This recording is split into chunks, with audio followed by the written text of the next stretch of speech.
multiply. So a part of our shutting down was our metamorphosis stage. So what had happened was we started losing divine memory.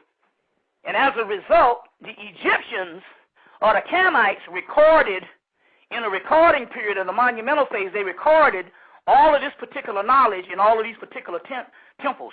Do you know that a part of the Greeks coming in and accessing some of that particular information was a part of the plan? Wow. And what I mean by that is this. You got to look at a bigger picture. They understood that we was going to deteriorate and we was going to go to sleep as a people. So they built these particular monuments, and they were there for thousands of years to calculate all this type of stuff, as well as going up into people places like India, where a lot of the advanced information was also in India. So they took two nations, the Egyptian and basically the Vedic Indian aspect, which is the same stuff. It's just a different language, Sanskrit or whatever. These two black nations, and what they did was they understood that Egypt was going to have several invasions later on. These invasions would come to bring certain amount of knowledge out. So it was a divine plan to give it to the Greeks. Because guess what? I'm going to ask you something. If the Greeks couldn't read Egyptian, how would they be able to even understand what the Egyptian stuff is if not the Egyptians did not translate the stuff for them? Absolutely. As a matter of fact, the temple of Isis at Philae, which was the last temple to be closed, for 100 years, close to 200 years probably, all they did was took meta-netta and translated it into to Greek, Latin, Arabic, Aramaic,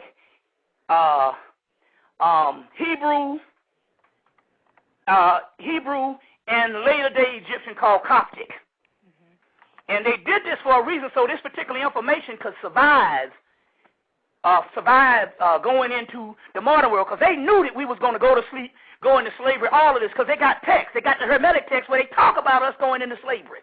And they say, although you will be an Egyptian or an African, your mind will be of another race.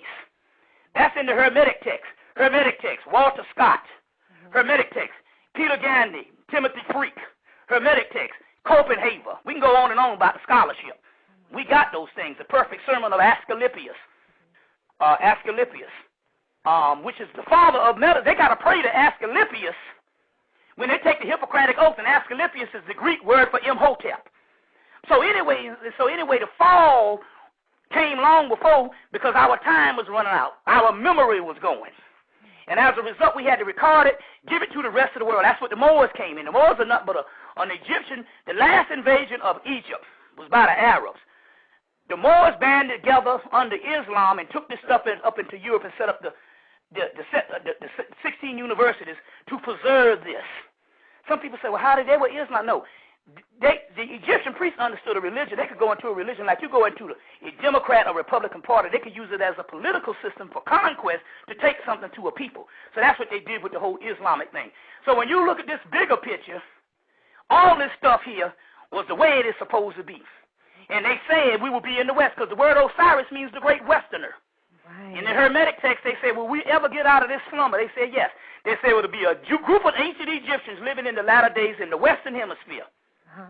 And they would reestablish Maya. So whenever we claimed Hemmitt in the late 80s and the 90s, that was the coming back of those particular Egyptians rising up, or those Hemmites. You see what I'm saying? And all other nations, Moors. We are everything. Somebody say, you Muslim, I say, yeah. you Hebrew, I say, yeah. They say, you Hemmitt, I say, yeah, because I know that we are the authors of all of that. Okay. You see what I'm saying? Right. So where can we go to look for faith? What would you suggest? Well, look, if you could just access my tapes, I got over 300 tapes. Oh, okay. Where do I? Not only do I have 300 tapes, my tapes. You can actually take my tapes, look at the tapes, and write down scores of bibliography. You see what I'm saying? You could go to YouTube and see my stuff and different stuff. There's Access Bobby Hemmitt. It's tons, and I'm not just saying me. There's other people. Because there's other scholars that's involved in this, but I'm just trying to say, I made sure that a lot of the information, because a lot of them get up and talk before people, but they won't give you no documentation. Exactly. See, I came from the school of John Henry Clark and Dr. Ben and them out of the Afrocentric movement. Oh, yeah. But then again, I furthered it into the metaphysic movement. But the thing about it here is, in the metaphysical movement, I learned that to document heavy. So I have tons and tons of documentation. I would much rather you access to documentation and to take what I say face value. That don't mean nothing. You see what I'm saying? It's not important that you believe in what I'm dealing with. That's not important. It's important is for you to get a certain amount of information so that you can become enlightened and decide for yourself. And when you get that certain amount of information, your spirit will open up and the truth will be there.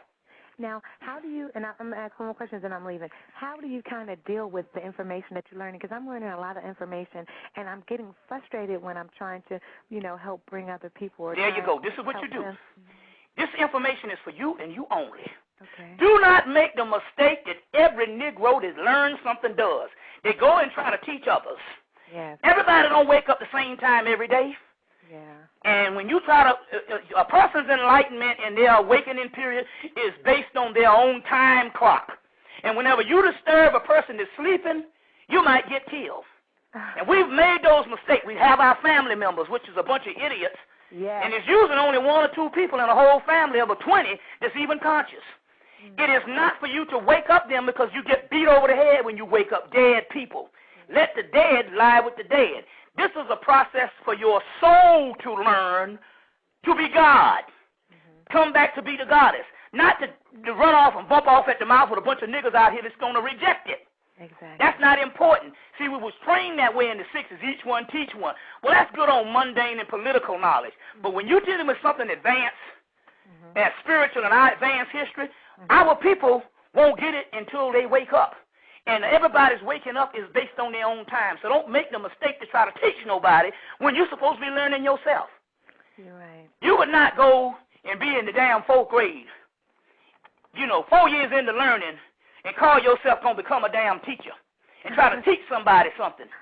You see, when you're still trying to learn this shit yourself. So if you say you're trying to figure shit out, so why would you even open your mouth to somebody else when you don't have all the answers yourself? I'm not talking about you. I'm just trying to give you the concept. Absolutely. Do not try to teach nobody nothing. Now, what will happen is this.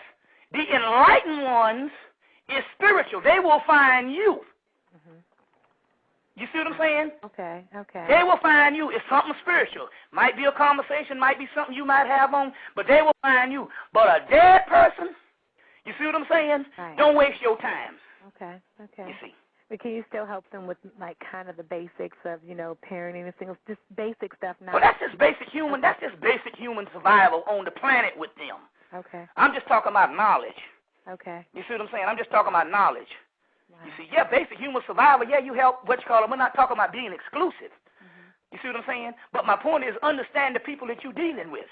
You would not go to a baby and say, you're going to learn this calculus today. You understand what I'm saying?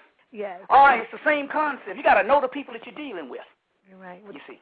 Thank you so much for taking my call. All right. Bye, y'all. Thank you. Okay. Okay, we're going to go to area code